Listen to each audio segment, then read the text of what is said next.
Assalamualaikum warahmatullahi wabarakatuh. Alhamdulillahi rabbil alamin. Allahumma salli wa sallim ala sayyidina Muhammadin sayyidil anbiya'i wal mursalin wa ala alihi wa ashabihi ajma'in, amma ba'd. Segenap puji beserta syukur kita persembahkan kehadirat Allah Subhanahu wa taala. Selawat beriringi salam kita sanjung sajikan kehariban junjungan alam Nabi besar Muhammad sallallahu alaihi wasallam pada keluarga dan sahabat beliau sekalian. Tunggu-tunggu bapa-bapa sidang jamaah maghrib yang dimuliakan Allah Subhanahu wa taala. Baiklah, pada malam ini saya sambung sedikit lagi masih berkaitan dengan pelaksanaan salat berjamaah. Di samping kita sudah tahu betapa besar dan mulianya serta hikmahnya yang sangat tinggi terhadap nilai yang terkandung di dalamnya. Sembari juga kita sudah tahu bersama betapa Rasul tidak suka bagi orang yang tidak ada halangan tapi menyia-nyiakan dan meninggalkan jamaah. Namun dalam pelaksanaan salat berjamaah ini, syariat sangat memperhatikan agar jamaah itu nyaman, jamaah itu damai, jamaah itu hendaknya lebih mendekati kepada kekhusyukan dibandingkan dengan salat sendiri. Bukan sesungguhnya akibat salat berjamaah buyar dan hilang rasa kekhusyukan. Oleh kerana demikian, yang paling dominan dan yang paling menentukan terhadap jiwa dan hati jamaah itu agar tenang, tentram dan khusyuk, itu adalah peran pada imam itu sangat besar. Bahkan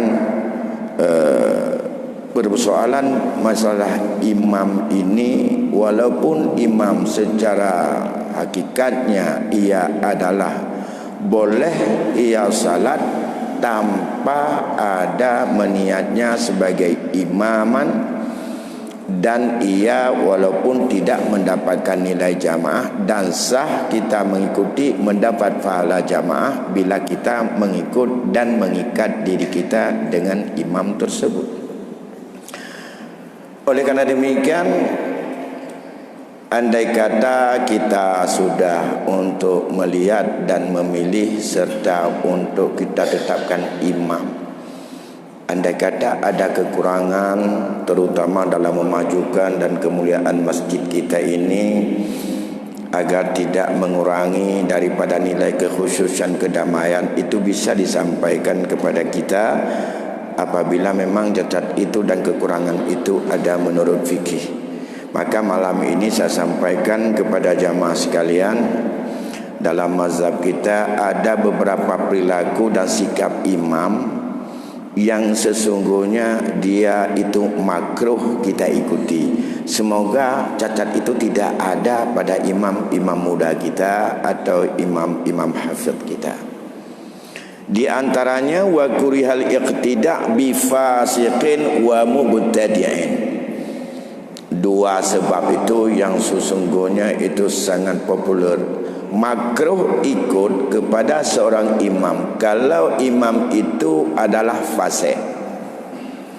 Yang kedua, imam itu adalah suka melakukan perbuatan-perbuatan bid'ah, la yakfuru bid'atuhu, yang tidak membawakan tingkat bid'ahnya itu kufur. Kalau sudah kufur memang itu tidak boleh ikut. Ya, jadi tingkat bid'ah tidak kullu bid'atin dalalah wa kulli dalalah finnar, langsung enggak. Kalau ada sesuatu cacat yang sifatnya bid'ah terutama di dalam tauhid, itu adalah yang tidak membawa kepada kekafiran, dan itu juga sunat untuk hendaklah tidak menjadi imam, karena makruh kita ikuti, tidak tenang. Yang pertama, kalau jamaah itu melihat seorang imamnya fasik, maghribnya jadi imam, besoknya sudah bawa cewek orang misalnya. Itu kan kita nggak tenang, Pak Imam kita itu kok bawa cewek ya. Itu kan masalah. Atau perbuatan-perbuatan dosa yang lainnya. Kita lihat di masjid jadi imam qari, besoknya adalah pakai celana pendek mutar-mutar waduk misalnya. Wah, dengan celana pendek ini. Atau jadi wasit bola pakai celana pendek, itu buka aurat.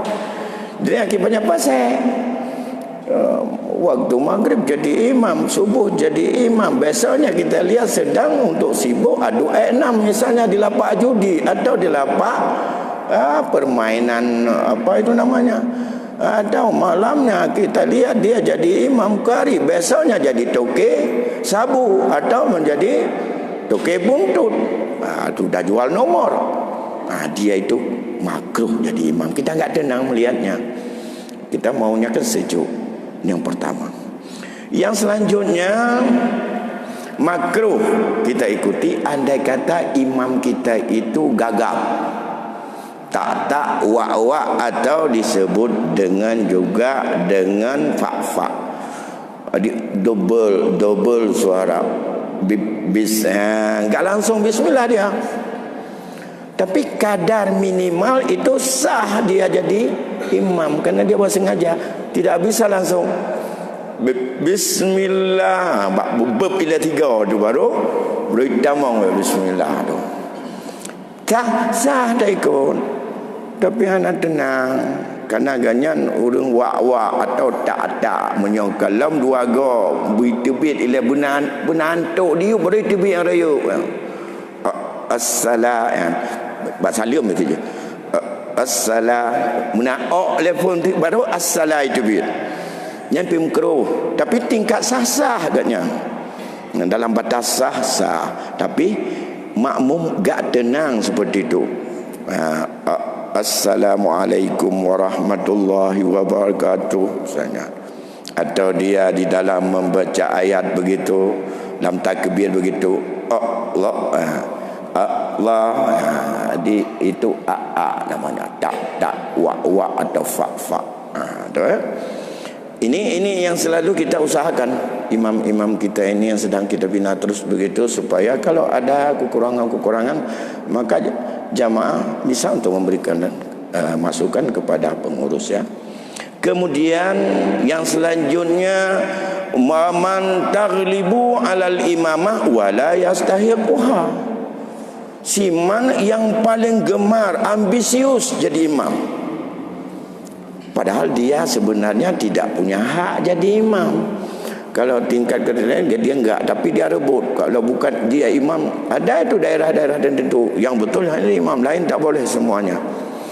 Taghlib, berat sekali mengerasi untuk jadi imam, padahal ia sebenarnya tidak begitu hak untuk jadi imam, walaupun sah kita ikut. Itu dah ketiga. Selanjutnya, waman la yahtarizu anin najasati aw yamhaqu hayatas salah. Itu makruh kita ikut. Seorang imam yang ia itu adalah di dalam salatnya, tidak dalam sehari-hariannya kurang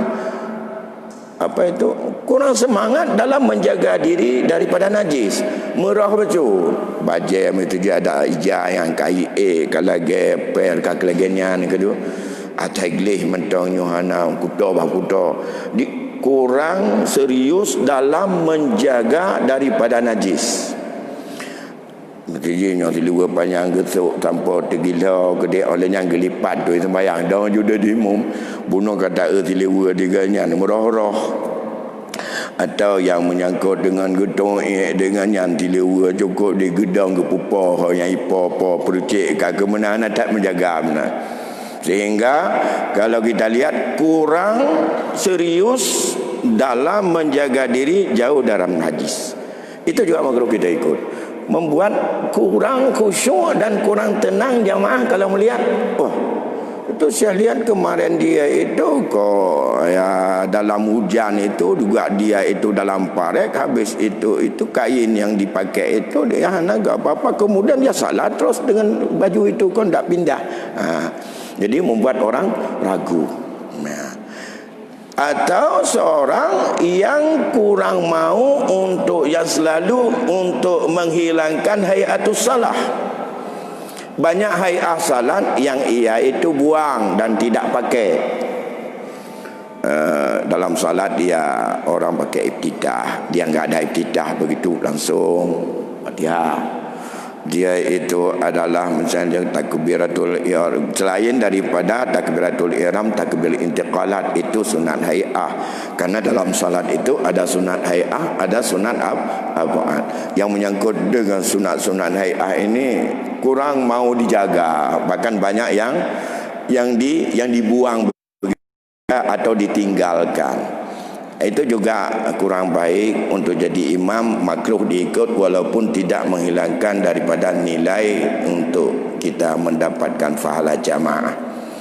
Kemudian saya sebutkan terus, dan juga makruh diikut seorang imam yata'atta ma'isyatan mazmumah, sering untuk nampak dalam kehidupan sehari-hari dengan perbuatan-perbuatan tercela, walaupun bukan haram, walaupun tidak membawa kepada fasik, perbuatan-perbuatan yang tidak disukai oleh agama. Jadi suka memfitnah, suka ngomong yang tidak, itu seperti ada perbuatan yang mazmum, perbuatan-perbuatan yang tercela. Selanjutnya au yu'ashiru ahlal fasqi wa nahwihim, atau suka bergaul dengan orang-orang yang itu orangnya tidak ahlul fasik, orang-orang fasik, orang-orang huru hara yang tidak menjaga agama dengan baik. Itu pergaulan dia. Teoro kawan azrab dengan tuki mesti tuki lewatnya, atau ada orang ngon akrab dengan orang cuma-cuma misalnya, atau dengan apa belau buntut misalnya. Pokoknya ngau dengan yang hana tim jaga agama, dia temayang hana dupat dia gutu masjid anak dupu tu bang. Jangan pergaulan ganyan. Dia ganyan kongen kompak gemendung. Itu juga makruh diikuti. Maka berat jadi imam itu harus jaga sampai ke situ. Ya, misalnya kalau sekarang ya kau bak salahnya tanya imam kan jadi mau le kenanya. Mu pikiran jemaah dia kepala ustaz bulan ni nak gitu biar bunuh. Dua bak warung-warung tertentu, jam-jam tertentu, itu adalah dianggap juga bergaul dengan orang-orang menyopoh lewat tu. Mentunduk main HP, bak tempat internet ataupun bak kafe. Itu adalah bukan lagi untuk belajar. Pun belajar ke boleh malam. Atau kalau kita kumpul game bagai-bagai main game ke nanti segala macam. Dan itu adalah termasuk bergaul kita dengan tempat-tempat dan orang-orang yang kurang baik dalam pengamalan agama. Yang seharusnya orang baik-baik sudah jam istirahat, kecuali mendesak dan penting sekali. Jadi itu juga bisa makruh. Kemudian makruh ikut lagi orang yang bacaannya lahen tapi tidak merubah makna. Karena kita tahu bahawa qari dan ummi tidak sah ikut orang qari kepada orang ummi. Qari tingkat mana yang tidak sah ikut? Bukan qari dalam pengertian LTPQ. Qari dalam batas minimal. Yang pertama, tidak berubah makna kesalahan dia, rusaknya, lahennya.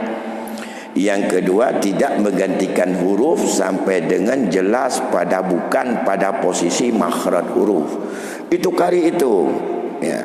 Kalau seorang tidak bisa baca ra, kemudian orang yang bisa baca ra, itu gelap ikut, karena dia lahennya satu huruf ra.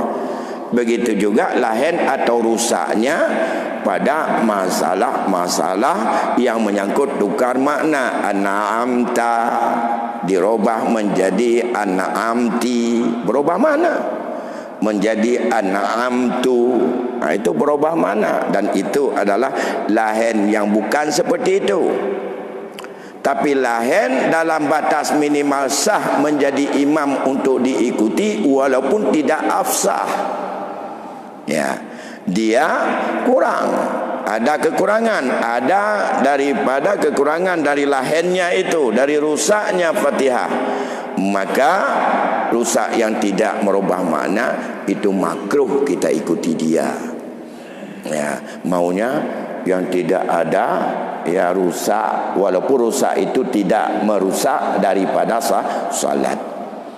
Kemudian yang perlu diikuti, yang harus untuk kita jaga adalah orang yang kebanyakan kaum ya itu tidak suka kepadanya. Yukrahu aksaru qaumin, tidak suka, dibenci oleh banyak jamaah kepadanya. Apa alasan?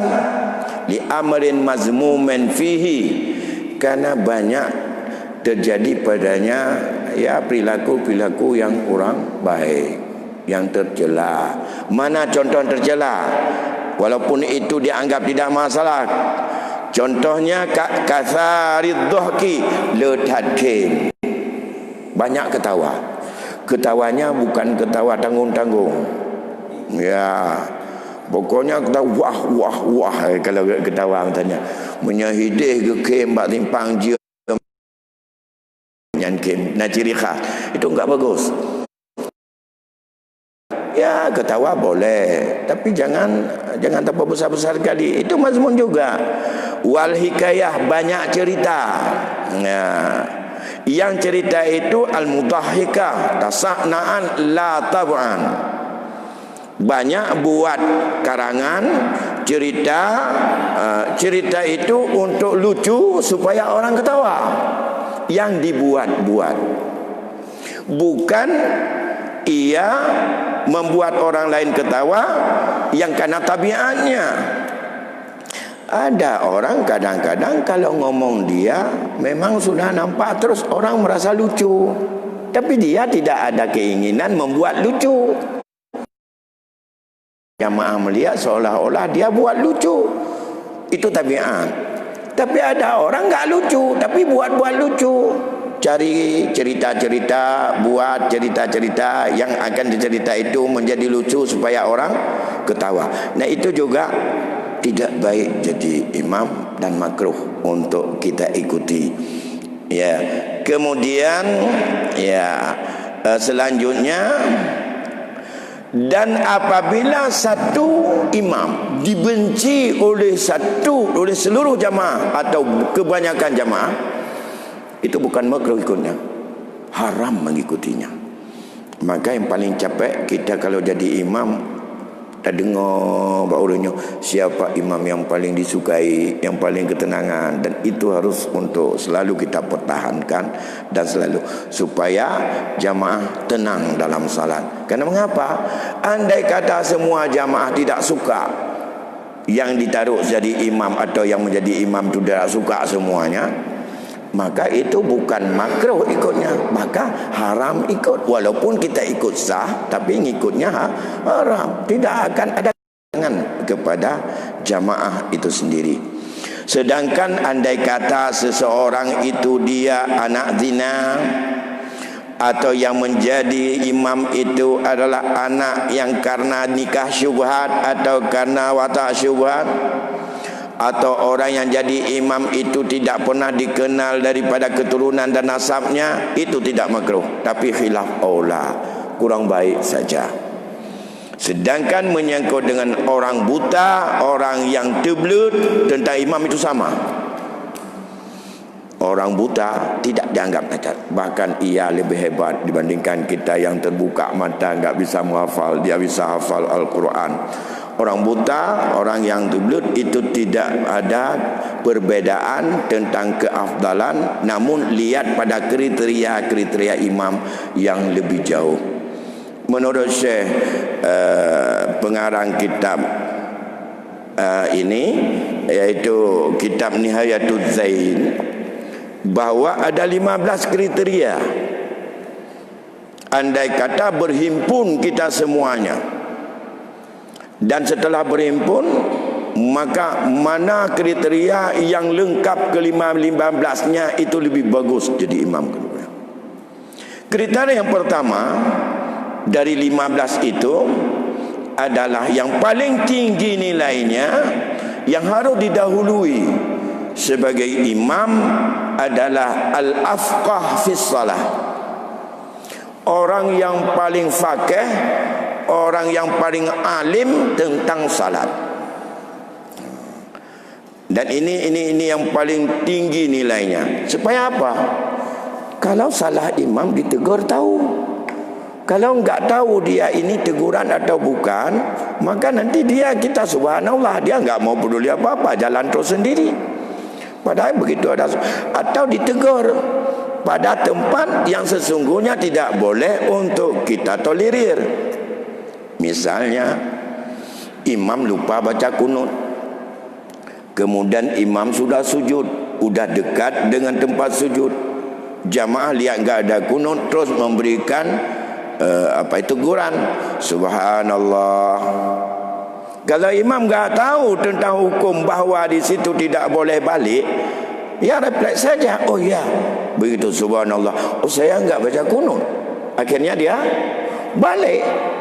Sudah dekat dengan sujud, mungkin sudah sampai kepada lututnya sudah sampai kepada tempat salat, balik dia. Akibat baliknya, risikonya dia sudah batal. Makmumnya yang tidak tahu ikut, ya ikut batal juga. Ya. Mengapa sampai kejadian seperti itu? Karena imam enggak afkah berkaitan dengan salat, menyangkut dengan teguran ini. Walaupun ditegur, itu menjadi ingatan untuk ditutupi barangkali dengan sujud sahwi di penghujungnya, karena tinggal kunut, bukan untuk refleks balik kepada berdiri lagi untuk baca kunut. Siapa yang ikut, maka dia akan batal. Ya, kalau sudah begitu, maka makmum akan ambil sikap, aku pisah diri dengan kamu, tidak aku ikut, karena kamu sudah salah melakukannya. Maka makmum wajib untuk faraq salatnya, dan ia jalan terus, jangan ikut lagi dia untuk balik. Kalau kita ikut, kita ikut batal. Begitu juga pada sunan yang menyangkut dengan duduk tahiyat awal, yang kadang-kadang oleh sebahagian jamaah enggak pernah berfikir bahawa tahiyat awal itu hukumnya itu rukun atau itu sunat abad, enggak pernah tahu kadang-kadang. Ya, begitu juga tidak duduk tahiyat awal, subhanallah, sudah akan berdiri, akhirnya dia balik. Begitu balik, kalau kita ikut duduk dengan dia dan tidak ingin untuk berpisah, maka resikonya batal salat. Maka kriteria yang pertama adalah orang yang paling faqih tentang salat, yang paling ahli fiqah dengan salat. Namun tentu saja imam itu ada pada standar minimal untuk sah dalam syarat yang 12 syarat dalam ikut imam. Bukan itu, ini kriteria apabila berhimpun orang yang sah jadi imam dalam batas standar minimal, maka di situ yang lebih afdal, yang lebih bagus, maka pilihlah itu yang pertama, afqah. Yang kedua adalah wa afsah fil qiraah. Yang ketiga fa aksaru qur'anan. Yang ketiga, siapa yang lebih fasih dalam bacaan.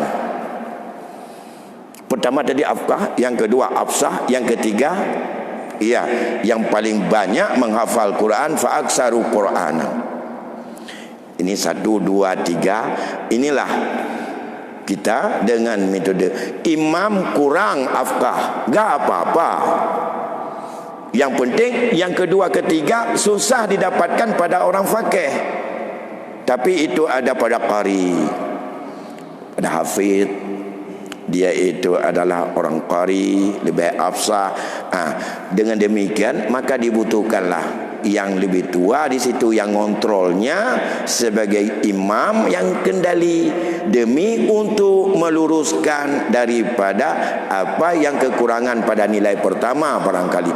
Kalau hari ini kalau mencari yang afqah duluan, Ya, tapi kadang-kadang rata-rata kami yang pakai ini kurang afsah dan kurang qiraah. Artinya kurang daripada Quranan untuk aksarul hifdzul Quran. Ya, paling-paling kamu kaya penuh-penuh gede, yang hafid enggak ada. Maka 1, 2, 3 ini, maka kekurangan yang kedua ketiga bisa ditutupi oleh orang yang mengendalikan yang ada di dalam ya kendali daripada mereka yang dibimbing terus.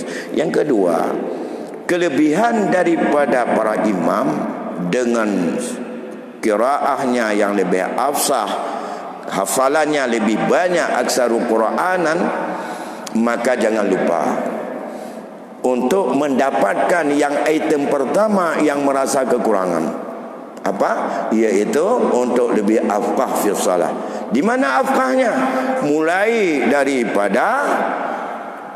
daripada bersuci, pada syarat-syarat salat, sampai dengan tata cara dan kaifiat salat itu sendiri, dan semuanya itu harus lebih faqih, sehingga tidak ada pembiaran terhadap al-intiqal atau intiqalat fi shalah atau sunat-sunat dalam merupakan sunat hay'ah di dalam salat itu sendiri. Bapak Ibu yang berbahagia, kemudian setelah yang ketiga, yang pertama yang lebih ahli fiqh tentang salat, dia sudah memiliki, yang ahli fiqh memiliki standar minimal sebagai imam. Yang kedua yang lebih qari, afsah fil qiraah, yang lebih fasih dalam bacaan. Yang ketiga, hendaklah yang sangat afdal dipilih di antara mereka itu mana yang lebih banyak daripada baca Quran, artinya banyak hafalan. Itu yang ketiga. Baru yang keempat, wa azhad, siapa yang paling zuhud di antara mereka. Begini, andai kata di antara kita ini ada jamaah 20 orang. Ini 20 orang standarnya batas minimal sah jadi imam. Setelah itu dah kita seleksi siapa yang lebih bagus di antara 20 ini yang akan jadi imam, supaya makmum ini lebih tenang. Yang pertama, lihat yang afqah, siapa yang paling faqih, siapa yang paling ahli tahu berkaitan dengan salat. Faqih dalam salat jangan salah pula. Kalau jamaahnya yang latar belakang mereka itu adalah mazhab Syafi'i, ia harus lebih faqih tentang mazhab Syafi'i. Kalau enggak goyang orang. Orang mazhab Syafi'i baca bismillah, ia Maliki baca bismillah sir. Kacau semuanya di belakang. Enggak ada bismillah, begini begitu. Begitu juga dalam wuduk, dalam segala macam. Mengapa? Dan kebetulan kalau kita di Aceh, yang harus diutamakan sesuai amanah kanun di atas sekali adalah, karena ini merupakan amalan yang sudah mengakar dalam masyarakat kita dan dalam wilayah peredaran mazhab di dunia Asia, merupakan dominasinya mazhab Syafi'i. Sekarang mudah kita perbandingan mazhab. Dulu tidak pernah kita tahu bagaimana mau belajar kitab mazhab Maliki kalau tidak berkembang Maliki di sini. Makanya nenek-nenek kita, orang tua kita di kampung, usalli fardad duhri, yang mereka hafal itu yang memang untuk dibaca perukunan. Tapi harus kita tahu itu saripati daripada kita marum Imam Syafi'i yang dibuat untuk mudah supaya dihafal. Dan di situ enggak bisa mengeluarkan bagaimana ijtihad dan segala macam. Karena itu adalah pengamalan dan untuk pengetahuan orang-orang awam di kampung. Maka dibuatlah kita-kita yang sangat sederhana. Dan itu kalau dilihat di dalam kitab-kitab marum Imam Syafi'i, dan itulah saripatinya. Maka di saat yang demikian, tentu saja bila kita melihat sebuah amalan dalam tata cara, dia harus lebih faqih. Dan dalam fakihnya salat itu harus betul-betul kita memahami jamaah kita dominannya siapa. Orang-orang yang mereka alimnya dan salatnya, ibadahnya menurut mazhab Syafi'i, oh ya, harus lebih mengutamakan Syafi'iyah. Ya, menurut Syafi'iyah. Yang kedua, menyangkut lebih fasih. Ini standarnya tentu saja ya qiraah. Dan yang ketiga begitu juga aksaru Qur'anan, yang lebih banyak hafal. Tiga ini. Sekarang dengan adanya keseimbangan bahwa orang-orang yang hafid, orang-orang yang fasih dalam bacaan itu kita andalkan jadi imam supaya itu lebih tenang secara zahiriah. Tapi menyangkut dengan hakikat bagaimana salat supaya terkendali, jangan sampai untuk lari daripada real yang tidak atau bermasalah sampai dengan makruh, sampai dengan batal, itu bisa diimbangi oleh imam ataupun oleh yang dituakan di antara mereka yang selalu mendampingi, dan mereka bisa untuk diluruskan. Dan imam-imam kita hari ini jangan hanya andalkan qiraah saja, jangan andalkan hufaz saja, tapi harus juga banyak mendalami berkaitan dengan masalah salat itu sendiri secara mendalam. Satu saja, tak usah fiqh ibadah lain, fiqh haji, fiqh siam, fiqh zakat, menyangkut dengan itu tidak mendalam, cukup-cukup saja. Tapi seorang yang sudah ada potensi imam muda yang lebih besar, kita sangat mengharapkan supaya mereka lebih tekun mendalami menyangkut dengan fiqh salat itu sendiri. Kemudian yang selanjutnya, siapa lebih zuhud dalam kehidupan ini? Kita tahu zuhud itu adalah jangan loba kepada dunia. Itu sifat zuhud. Kalau kita baca dalam kitab Imam Al-Ghazali, supaya orang tidak zuhud, ada zuhud itu yang datang tidak bisa diusahakan, ada zuhud yang bisa untuk dibentuk dengan usaha keras. Cara membentuk zuhud bagi seorang imam, yang pertama, jangan untuk menghayal dan ingin mau untuk membiasakan sesuatu yang belum ada, yang tidak ada. Jangan ambisi kepada sesuatu yang tidak ada. Yang kedua, mampu mendidik hati untuk menceraikan dan memisahkan diri dengan sesuatu yang telah ada. Ya. Na motor, na tanya rumah, na toko, dumpu kayak anak, tapi harus mampu hati itu pisahkan dengan dia. Dan itu harus yakin ini sementara, tidak permanen. Jangan selampau habis-habisan hatinya mengikat dia. Yang ketiga, jangan terlampau loba untuk mengejar sesuatu yang belum ada di depan kita. Termasuk lobanya begini, kita diberikan kemampuan oleh Allah untuk naik mobilnya Avanza. Jangan loba mau naik Fortune. Jangan loba untuk naik Fortune, sehingga menempuh dengan bermacam cara. Belum saatnya naik Fortune, kita lebih duluan naik Fortune. Akhirnya hati ini tak pernah tenang dalam salat, berfikir bagaimana dengan harga Fortune yang belum habis dibayar. Jadi sifat kanaahnya boleh. Kiban tu berkanaah. Nyu dikitanya orangnya napeng 6 juta. Mana boleh mutang. Menyo 6 juta, maka kemampuan kita naik ajalah kereta yang harganya 6 juta. Jangan uang 6 juta dalam tangan ingin naik kereta yang 60 juta. Beli 60 juta itu enggak akan tenang dalam salatnya. Sedang berfikir salat, sedang berfikir ini hari ini belum dapat tambahan, nanti akhir bulan dengan apa aku tutup. Itu terus yang bergulir dalam hati. Tak pernah ketenangan jiwa. Maka penting zuhud itu bagi seorang iman. Begitu juga yang selanjutnya wara', merasa ridha, puas dengan apa yang telah Allah berikan kepada dirinya, sehingga tak tumbuh rasa iri dengki kepada orang lain. Kemudian itu sudah yang keenam. Kemudian selanjutnya, siapa fa'ahsanu fil Islam, fa'ahsanu fil Islam, siapa lebih tua dalam Islam. Jadi pengaruh umur juga boleh. Tu yang awal tamung Islam, itu pada masa Rasul. Ada yang sudah jadi Islam 5 tahun, ada yang sudah jadi Islam 10 tahun. Siapa duluan? Oh, yang 10 tahun dulu. Sekarang kalau kita ini Kita tentu saja kapan mulai Islam? Mulai lahirlah. Karena kita bukan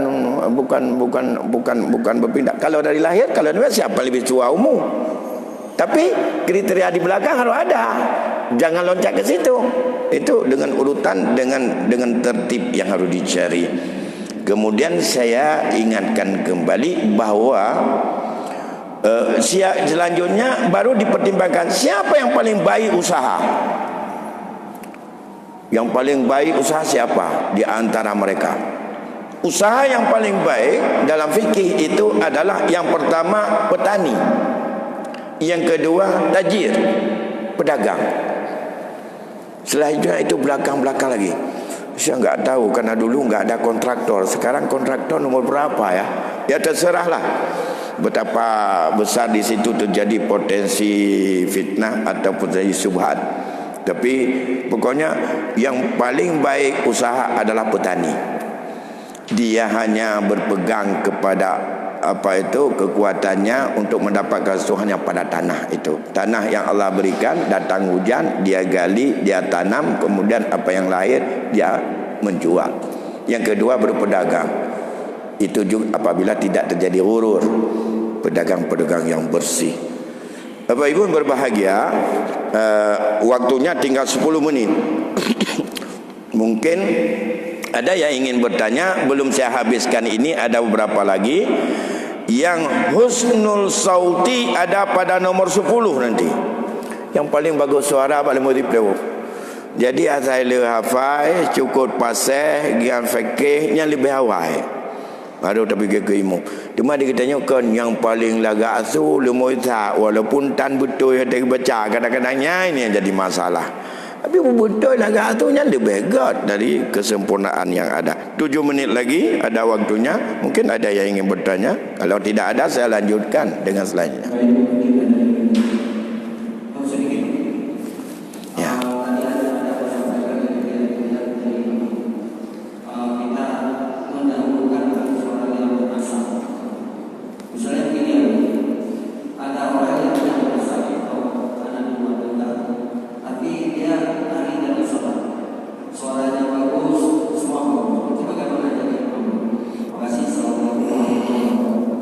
Salat. Dia mungkin tata cara salat dan ilmu tentang salat tidak begitu mendalam. Lantas tapi untuk menjadi secara zahir suaranya bagus, qiraatnya bagus, hafalannya banyak, itu bagaimana? Menurut saya dalam konteks hari ini, andai kata dia sebagai bukan orang yang sebagai satu-satunya penanggungjawab sebagai imam di masjid itu enggak apa-apa, karena ada yang mengendalikannya. Menyangkut dengan fikih harus ada yang mengendalikan. Tapi kalau imam itu sebagai imam a'zam yang seperti ini jadi masalah. Karena begini, dulu enggak ada imam rawatib, imam begini. Jadi siapa jadi imam? Kalau ini terjadi seperti dalam proses ini, sekarang kita sudah ada kumpul-kumpul ini. Sekarang mau salat, siapa lebih pantas jadi imam? Maka penilaian ini adalah berlaku untuk saat itu. Maka orang yang kena, sehingga nanti ada, andai kata di satu tempat ada orang yang lebih fasih, tapi orang itu yang saya saja yang tahu. Dia fasih bacaan, dia bagus suara, dia fakih, tapi saya yang kenal. Jamaah tidak kenal. Jamaah Lancang Garam ataupun jamaah Masjid Jami enggak kenal. Lantas saya persilakan dia. Itu tidak baik. Lebih utama orang yang sudah ditetapkan jadi imam daripada tamu, walaupun itu alim dan hebat sekali. Mengapa? Tidak ditetapkan, mereka sudah tidak ada ragu. Siapa? Ustaz Romi. Oh alhamdulillah. Siapa? Kuali Abda. Kan begitu, tenang jamaah. Jadi pertanyaan, seorang dia itu kalau jadi imam bagus, dan ia itu syarat-syarat imam kalau kita lihat secara zahiriah serta tentram. Tapi bagaimana berkaitan dengan dia tidak pernah tahu menyangkut dengan masalah kepasahan ataupun ya fakih atau kefakihan tentang nasabnya tidak kita tahu. Itu tidak. Di sini diketemukan kalau dia orang yang diperbincangkan tidak tahu nasabnya, maka itu tidak menjadi makruh. Tapi dia hanya dalam mazhab Syafi'i khilaf aula saja. Kurang bagus, kurang baik jadi imam karena kita tidak tahu nasabnya dia siapa. Ya. Karena mengapa? Kalau dalam Islam ini problem nasab itu penting. Dalam perkawinan masalah nasab itu penting. Jadi supaya tahu asal usul. Orang yang enggak jelas nasabnya, bahkan ada yang kekhawatiran. Mengapa? Lebih-lebih kita ke orang Aceh. Gara-gara kita enggak tahu nasab, melihat aja kehebatannya dan kemampuannya, rupanya itu adalah orang fasik terbesar di dunia. Pengalaman kita ditipu oleh Senau Agronyo dulu. Kita enggak perlu tahu nasabnya. Yang penting dia tangkuluknya besar, yang penting dia agruannya hafal. Padahal kita asal usulnya dari mana dia itu, kapan dan segala macam. Akibatnya kita terkecoh. Jadi ada jamaah yang merasa kurang tentram karena dia enggak tahu ini dari apa. Maka faktor nasab kadang-kadang menentukan. Tapi itu tidak menjadi pengurangan, tapi itu khilaf aula saja. Tapi kalau nasab dia setelah teruji dia sebagai imam, menjadi imam rawatib, dan hari-hari tidak ada sedikit pun yang dicurigai, bahkan tentram, hilanglah khilaf aula itu, dia menjadi orang yang utama yang bisa masuk dalam kategori penilaian dengan tingkatan-tingkatan yang kita sampaikan tadi, yaitu dia faqih, dia afsah, dia banyak bacaan, ia wara, ia kemudian sangat-sangat menjaga diri daripada najis, ia tidak pernah meninggalkan atau membuang-buang daripada segala hay'ah salat dan segala macam. Dan sampai nanti kemudian kita lihat siapa yang paling mulia nasabnya dalam kategori itu, dalam kategori termasuk setelah nasab. Mengapa? Karena di antara mereka 5 orang semuanya bagus, malim semuanya ada, tapi mereka beda nasabnya. Ini anak pulan, anak ulama pulan, anak pulan, pulan-pulan. Ini anak pulan, pulan. Itu menentukan juga ketenangan. Waduh, kalau nasab ini. Makanya penentuan nasab itu ada. Maka dalam kriteria itu juga dilihat wa asyrabu nasaban, siapa lebih mulia nasab di antara yang hebat-hebat tadi itu. Yang mulia nasab menjadi faktor untuk dipertimbangkan, diutamakan dibandingkan dengan kita yang nasab kita tidak begitu dikenal, tidak begitu mulia. Tentu saja ada yang kadang-kadang keturunan nasab ini yang membingungkan orang. Yang ada cacat masa lalu kadang-kadang yang cucuk Senau Agronyo bayi pegang lagi itu kau masalah ya di itu, karena memang Senau Agronyo cukup kental dalam pikiran orang Aceh, kena tipu yang sangat besar dulu. Walaupun hari ini mau selera Aceh buka punya buku Senau Agronyo juga, kita kan lain enggak tahu membaca di mana ya. Baik, saya pikir waktu Isya sudah masuk.